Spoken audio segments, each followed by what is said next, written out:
The first lecture of the afternoon session is Theory and Scientific Evidence of Anytime Loading by Dr. Chong Hwa. Please help me welcome Dr. Chong Hwa by giving a big round of applause.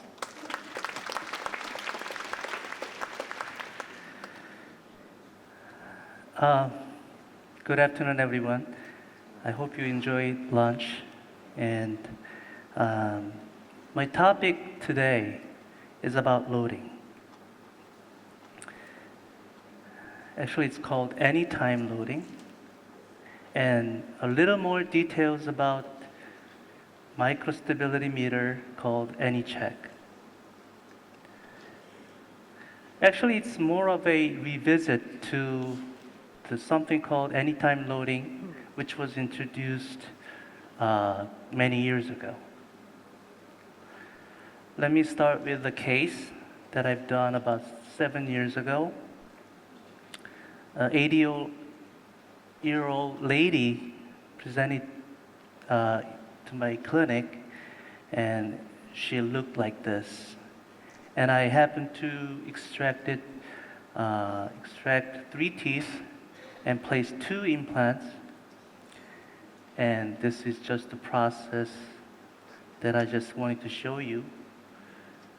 I decided to load number 13 implant immediately and bury number 21 for about 2 months. And this is how I made the provisional restoration at that time.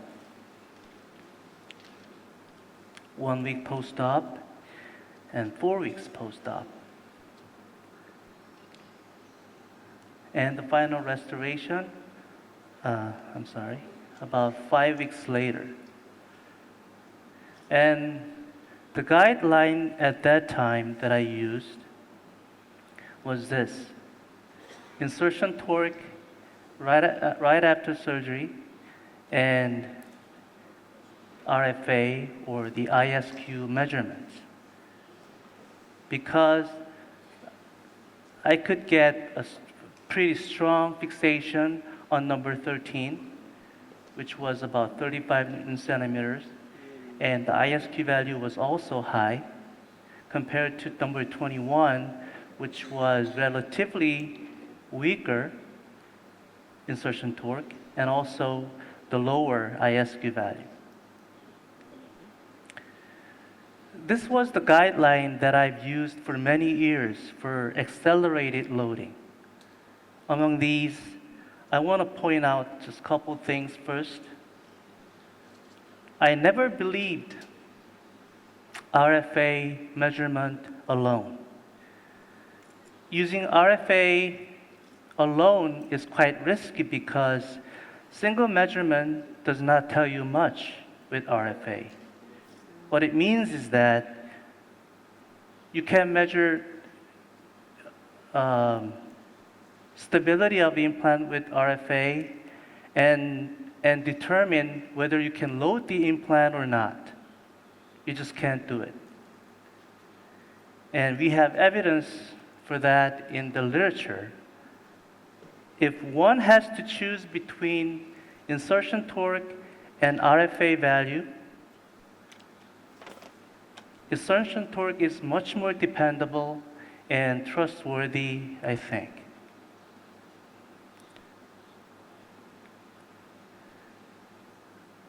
There are studies about whether ISQ and insertion torque are correlated. There are yeses and nos.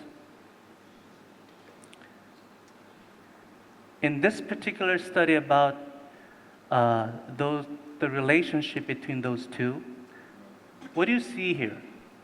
What you see here is, for certain insertion torque, there's limited range of corresponding ISQ values, but not the other way around. For example, ISQ 60 can range from 20 to about 40 Newton centimeters of insertion torque. So if you have high insertion torque, you almost always get high ISQ value as well, but not the other way around. high RFA ISQ value does not mean high insertion torque. The reason is this. When we talk about stability of implant, we can think of three different aspects of stability. And you are simply measuring two different things. When you measure insertion torque and RFA, those two values are not quite related to each other.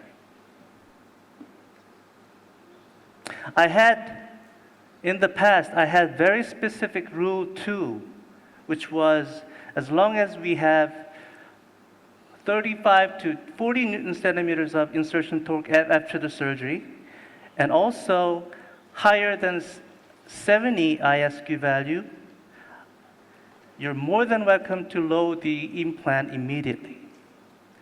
And we'll come back to this later in this presentation. About an hour ago, I'm sure everybody watched it, the live surgery. I was thrilled to watch the whole live surgery, mostly done by Dr. Hwa himself, not Chong Hwa. I was thrilled not because he's such a good clinician or brave enough to do the surgery himself, but just because of his passion and devotion to implant dentistry. I think many of us here would agree with me.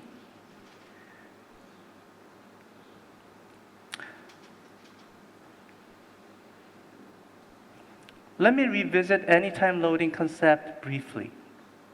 It was first proposed officially by Dr. Hwa in the year of 2013.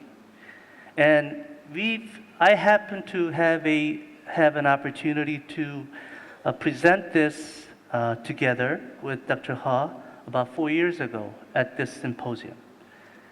It used to be his concept. He started it, but now it's mine too, because I totally believe in this concept. When we monitor the stability change of implant after surgery, this is what we usually see.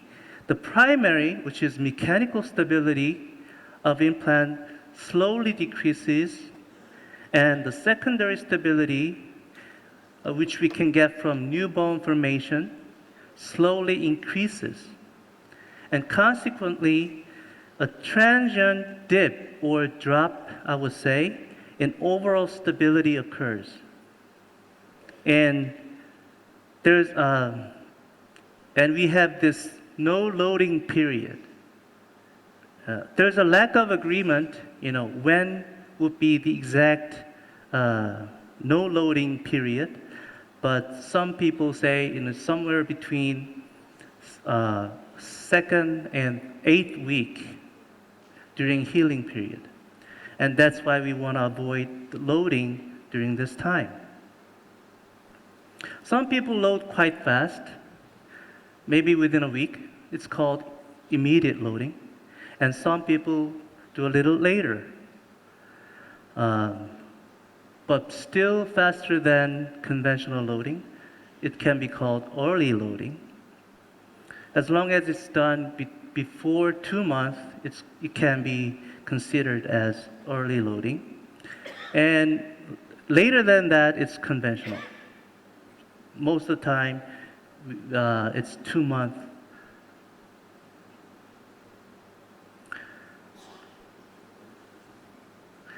Anytime loading literally means you can load anytime you want or anytime you think it's right. And the surgical procedure should have the same goal even if it's done just by anybody. And if you have any doubt in mind whether it's the right time or not, you should monitor and evaluate the stability with something like this. Many years ago, Strom and Company claimed that by improving the implant surface of their system, they can induce faster new bone formation. And this reduces the total stability dip or drop and expedites the whole remodeling process. I'm sure no one would question the clinical performance of SLA surface. It's probably one most used and clinically proven surface now in terms of implant success, I think. And that's probably why Neobiotech also used the same surface for their implants. Anytime loading started from a simple thought. In addition to accelerating new bone formation by improving the surface, if it could delay or minimize the loss of primary stability somehow, the total stability dip will be even smaller or almost no dip at all. Now the question is how we're going to maximize and maintain the primary stability after surgery.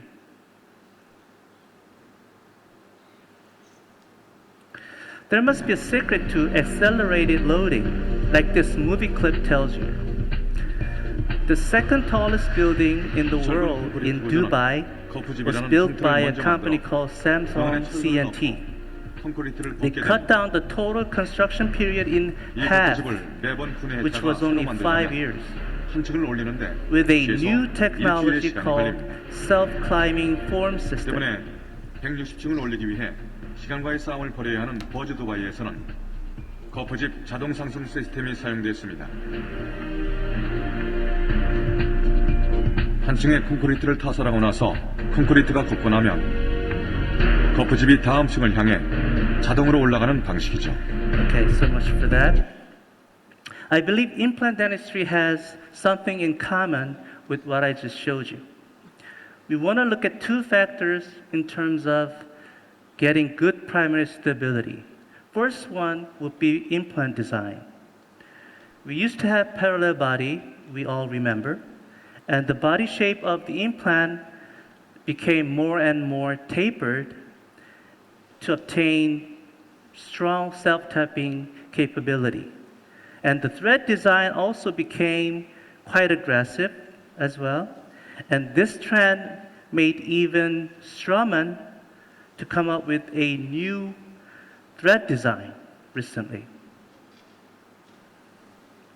Compared to conventional thread design, which cannot resist to lateral forces effectively enough, this new thread design resists quite better to lateral forces, which we need for faster loading.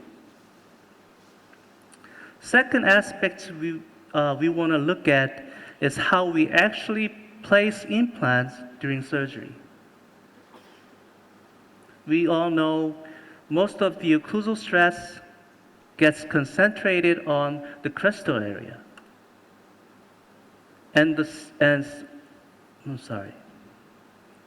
studies show the thickness of crestal bone is closely related to the initial stability of implants that we place.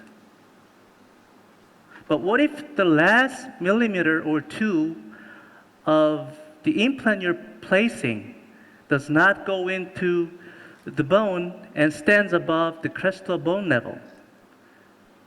Did we all encounter something like that? What do you do then? Some people usually beginners, just shove that in with extreme torque, maybe 80 or even 100 Newton centimeter. But what happens if you do that? Dr. Homlei Wang presented a case report many years ago, and it was about compression necrosis. Probably from too much insertion torque. In this report, following the surgery, there was a progressive bone loss around the implant, starting from the crestal area and down to the apex of implant. And finally, implant failure. I'm sure many of us have experienced the same situation. So here's the dilemma we have.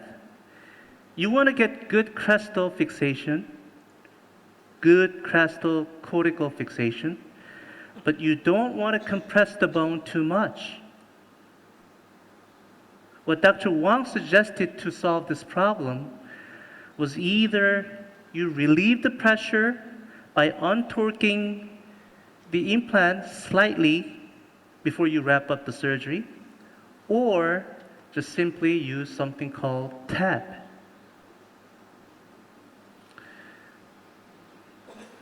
Many of us would probably remember we used to have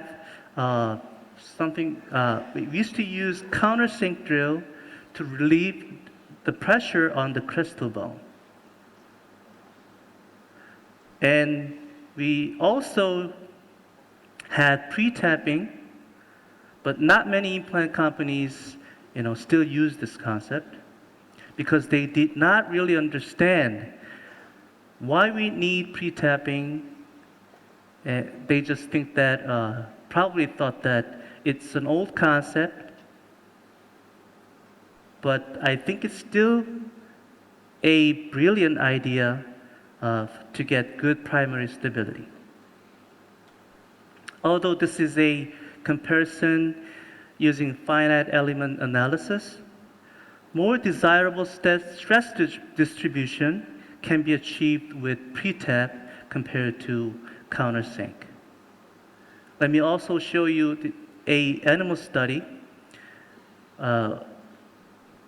In this histological section, how countersink and pre-tapping is different in these histological sections over time. So first, let me show you the histological section with countersink burr. There's a quite big gap, between the crestal bone and the implant threads. And after the healing period, which was about 4 weeks after, the gap did not really get filled much, not 100% at all. But with pre-tapping though, there's less gap between the cortical bone and the threads to begin with. And the gap fills much faster. You can see the gap is almost completely filled after 4 weeks. And one of the major Korean implant manufacturers started using tap drill quite recently, and I think it means something. Some might say overcompression does not necessarily cause implant failure. I agree. There are many articles saying extremely high insertion torque did not cause implant failure.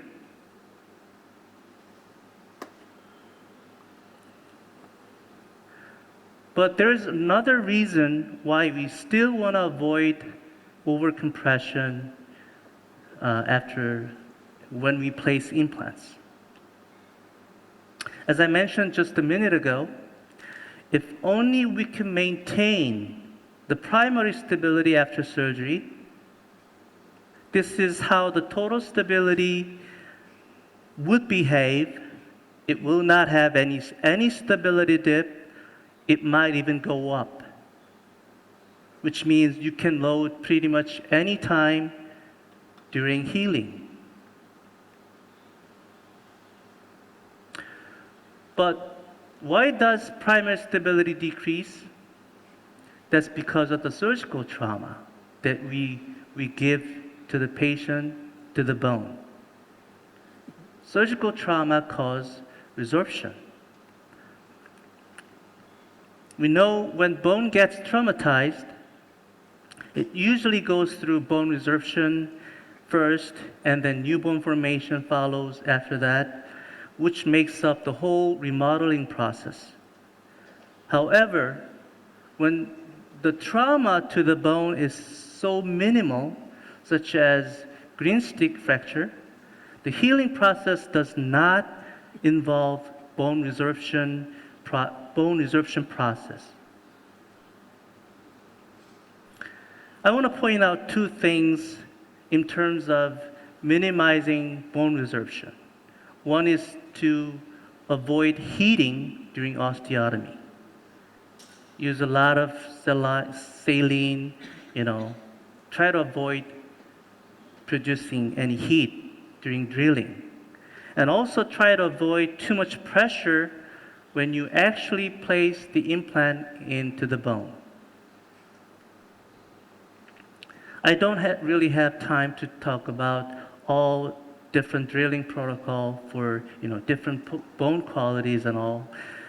But the bottom line for drilling is you need two different approaches to get maximum primary stability depending on the bone density.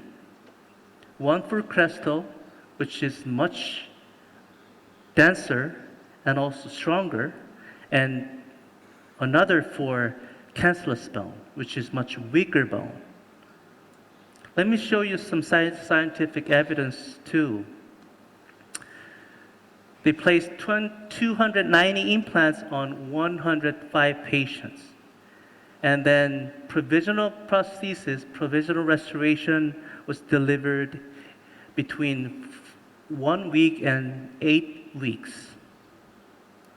And what they noticed, what they found out was there was no difference between the location of the implant, between the mandible and maxilla. And also no difference in loading timing. Whether you load between first and the second week or 6th and 8th week, there was no difference. And the overall success rate of this anytime loading concept was 97%, which was pretty amazing. There was another study in 2016, 30 implants of Neobiotech and Straumann were placed in posterior maxilla, and the loading was done 4 weeks after the surgery. And there was no stability dip during the first 4 weeks. And stability even went up after 4th week, which was the loading point. And the overall success rate, although it was quite short period of time, only 13 months long, was 100%. We talked about how we can achieve good primary stability up until now, which can be a solid foundation for anytime loading. And now let's talk about how one can make sure if it's the time or if it's okay to load. There are many different methods introduced in literature, and most of these are not objective enough or does not give you quantified result. But people love numbers, and they want to know the number that works, the magic number, so-called. But can we really evaluate or even quantify implant stability? Any instrument for this purpose should have at least these 3 requirements, I would say. What's the best thing we've got now? People would pick Ostel, RFA. I've used this for many years myself, and I stopped using it about 3 years ago. Why? Because of this. Can you trust RFA? Is it really the best we've got? Some people say yes, it's the best thing, because there was nothing else around, before. But some people say no. Some don't like RFA, like myself. Almost always you can find studies that that are in favor of certain thing, and then other studies that are not. When you go to the website of Ostel, you find this. Above ISQ value 70, you can load single implant immediately. But at the bottom, they say it's not official recommendation. I think it's sly. I think it's a tricky statement to say. I never trust RFA because of these problems. The first one would be, like I said, the single measurement with RFA doesn't mean a thing.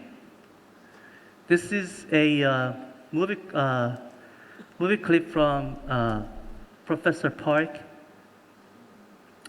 He's shown this video about 2 years ago at the symposium. 66 is pretty high, isn't it? 보이네? 네. 네. I'd like you to take a look at 네. the last second of this video.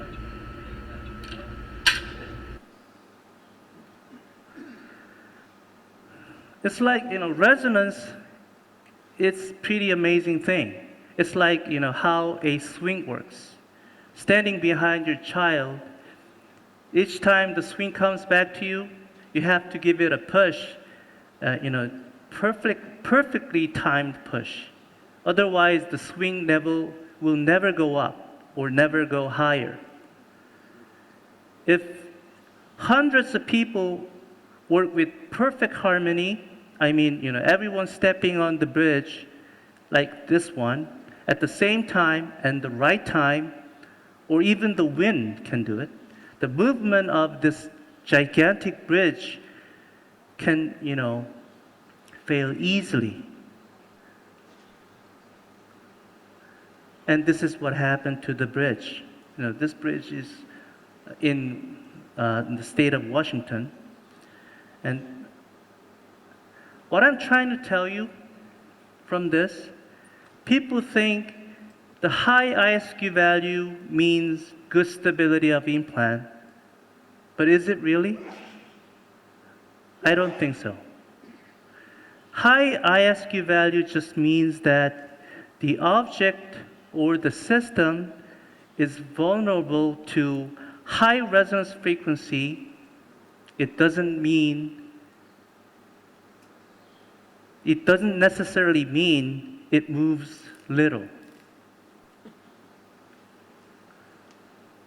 The second problem with RFA is this. There is no correlation between RFA value and bone implant contact. And you can find many articles supporting this.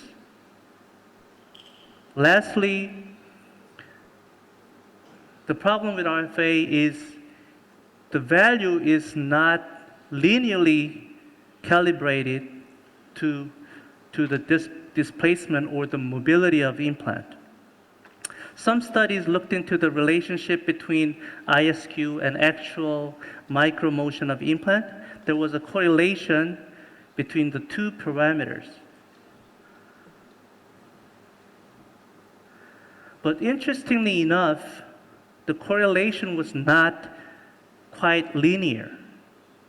And this is clearly stated on the website of Ostel. When we say it's not linear, it means this. When ISQ increases from 50 to 60 by 10, and when ISQ also increases from 60 to 70 by 10, the mobility change is not the same.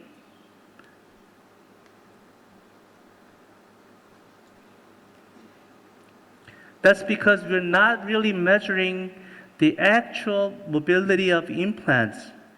There's no instrument we can use to measure the actual mobility. We usually measure something else and then try to calculate the actual mobility from that particular measurement. What does that mean when we say we measure resonance frequency? We can think of an implant as a simple oscillator like a tuning fork. A tuning fork gives you a sound with a unique pitch by resonance phenomenon. When we hit the tuning fork, it starts vibrating, and it's called resonance. If we know the frequency, we can calculate the amplitude, which is the mobility of the implant. They're inversely proportional to each other.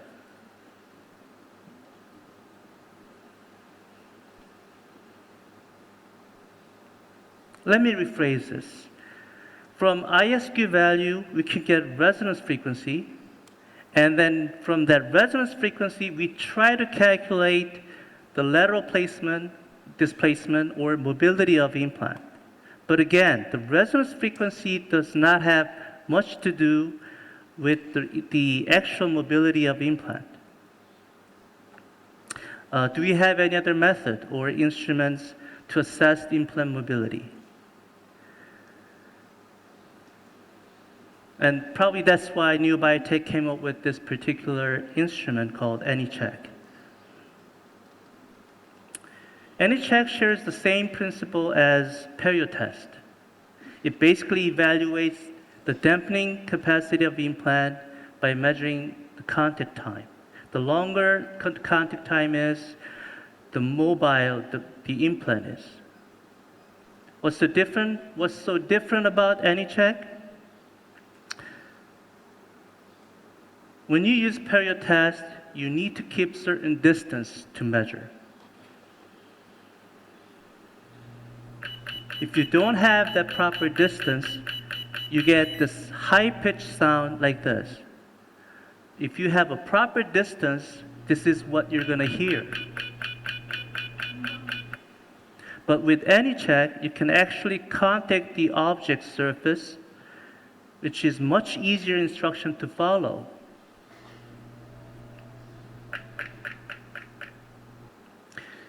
And AnyCheck has much better sensitivity for implants, not just because the sensor is better,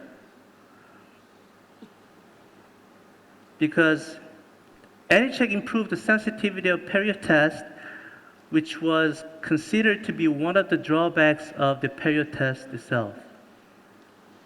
When an object is highly mobile or soft, like this rubber cup, perio test cannot measure the contact time.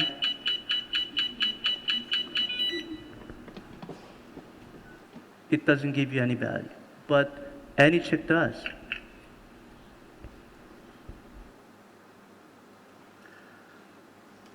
Let me skip this. With AnyCheck, the tapping force and the number of tapping for measurement is reduced. So this is much more comfortable for patients. Lastly, when the mobility of the implant is above certain level, for example, below 60, it taps only 2 times. Above is the with perio test, it hit 16 times. The implant was a little mobile, but with the same implant, with AnyCheck, it hit only 2 times and give you the value. How about with ISQ? How is it different? You can tap on pretty much any surface with AnyCheck. You do not need any other component like magnetic transducer for all-style ISQ. When the initial fixation of implant is not good enough, as in this case, but the patient still needed provisional restoration, you probably want to monitor the implant stability for a certain period of time. What's nice about AnyCheck is that you don't need to remove the provisional and then try to connect, magnetic transducer with RFA. You can just tap on the provisional restoration to assess the mobility change. It's extremely convenient when we're dealing with multiple implants.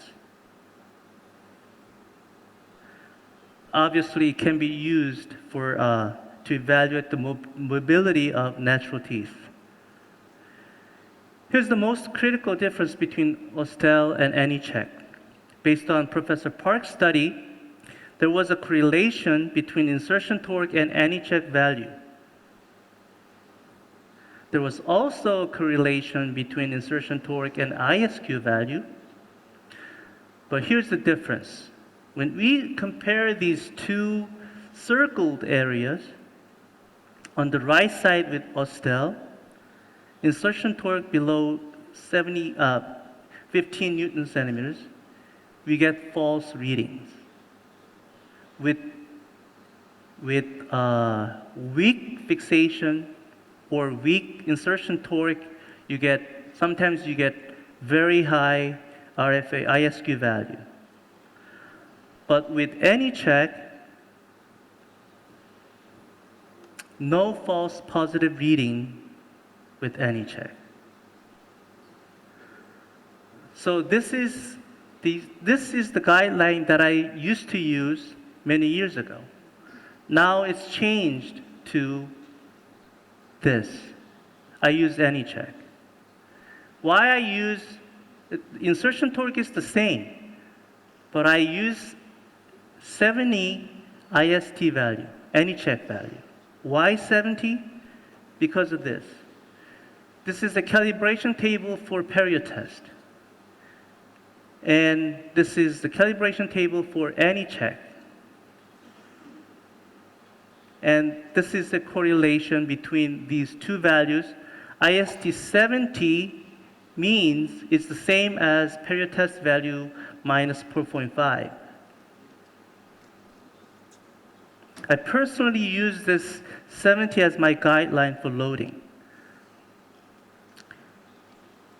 70 or periotest value 4.5 minus 4.5, you can get from successfully loaded implants for a long time. That's why I came up with this new guideline. Sorry, I ran out of time. And this is pretty much what I prepared for this presentation. Should I get a question? Thanks for listening.